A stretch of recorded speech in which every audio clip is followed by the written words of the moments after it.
आता 1 रुपयात साड्या, जेंट्स वेअर, किड्स वेअर, महाराष्ट्रातील सर्वात मोठा सेल रवींद्र वस्त्र निकेतन सलगरे व शाखांमध्ये. चंद्रकोर साड्या, डिझायनर वर्क साड्या, फ्रॉक, शरारा, गरारा, लेगिन, प्लाझो फक्त 1 रुपयात. Boys pant, shirts, lower, kurti 1 रुपयात. थंडीसाठी ब्लँकेट, जॅकेट, स्वेटर, पडदे, पिलो, पर्स, बॅग फक्त 1 रुपयात. बाय 2 गेट 1 फ्री यासह असंख्य व्हरायटीत कपडे उपलब्ध. परा करा, ऑफर फक्त 26 जानेवारी ते 5 फेब्रुवारी पर्यंत. रवींद्र वस्त्र निकेतन सलगरे व सर्व शाखा.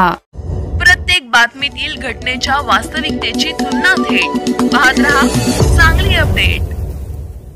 मिरज तालुक्यातील गौण खनिज माफियांनी गेल्या 2-3 महिन्यांपासून शासनाची रॉयल्टी न भरता व शासनाचे मोठे आर्थिक नुकसान करून अवैधपणे मुरमाचे उत्खनन सुरू आहे.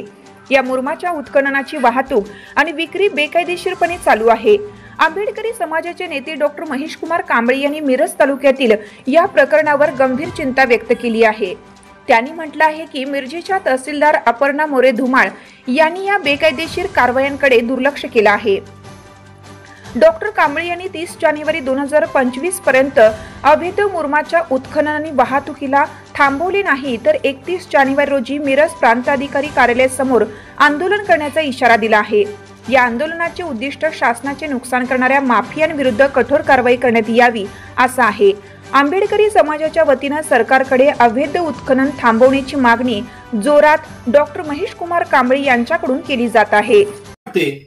की मिरज तालुक्यामध्ये इतक्या राजरोसपणे अवैध मुरुम उपसा होत असताना, वाहतूक होत असताना, विक्री होत असताना मिरजेच्या तहसीलदार अपर्णा मोरे धुमाळ मॅडम यांनी जाणीवपूर्वक दुर्लक्ष केलेलं आहे का असा प्रश्न निर्माण झालेला आहे.